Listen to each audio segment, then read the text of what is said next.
Bonjour à tous et bienvenue sur Cockpit. Il est 18h36 UTC et aujourd'hui on va parler radio et phraséologie. C'est parti!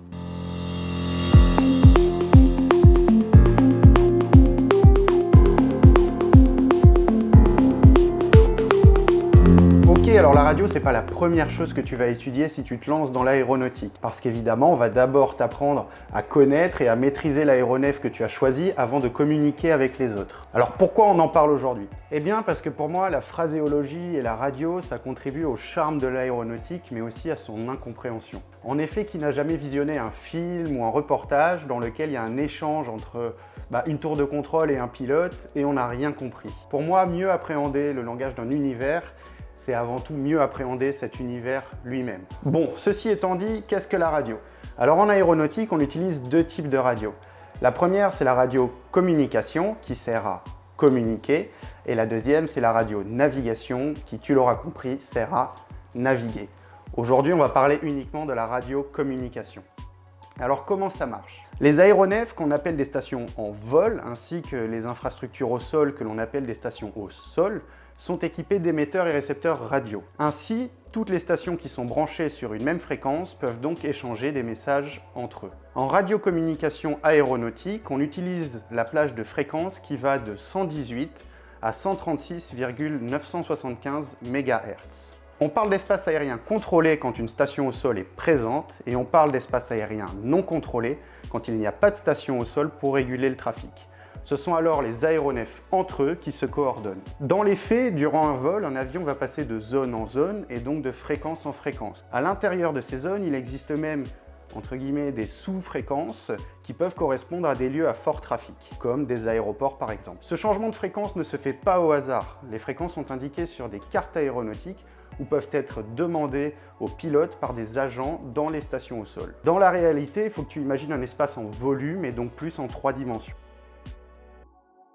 Comme on l'a vu, dans les espaces aériens non contrôlés, les aéronefs s'organisent entre eux. On parle alors d'autocontrôle. Pour les espaces aériens contrôlés, il faut que tu saches qu'il y a plusieurs catégories. Alors on ne va pas rentrer dans les détails ici, mais globalement, il faut que tu retiennes qu'en fonction de l'espace aérien, plusieurs services peuvent être rendus par le contrôle au sol. Dans les espaces, on va dire, les plus fréquentés et les plus importants, on retrouve ce qu'on appelle le service de séparation. Quand tu es dans une zone où le service de séparation est assuré, les messages qui te sont délivrés sont des instructions. Ça veut dire que le pilote a l'obligation de faire ce qu'on lui demande. Ensuite, il existe une autre catégorie d'espace aérien dans lesquels on ne te rend pas le service de séparation, mais le service d'information. Alors là, comme son nom l'indique, les messages qui te sont donnés sont à titre informatif. Le pilote réceptionne l'information et la traite comme il le souhaite pour gérer son vol en toute sécurité. Alors pourquoi on n'utilise pas une seule et même fréquence dans tout un pays? Eh bien pour plusieurs raisons, et la première, elle est technique. C'est que la propagation des ondes radio n'est pas infinie. En effet, elles peuvent être bloquées par certains obstacles. Et la deuxième, c'est que tu imagines bien que avec le volume et le nombre d'aéronefs qui circulent chaque jour, si tout le monde était sur une seule et même fréquence, ça deviendrait vite ingérable. Alors une radio, ça peut ressembler à ça.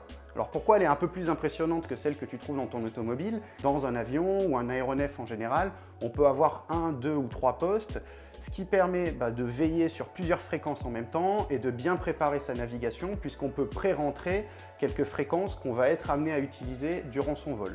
Il y a aussi quelques fréquences à connaître et la première c'est 123,5, dite la fréquence club.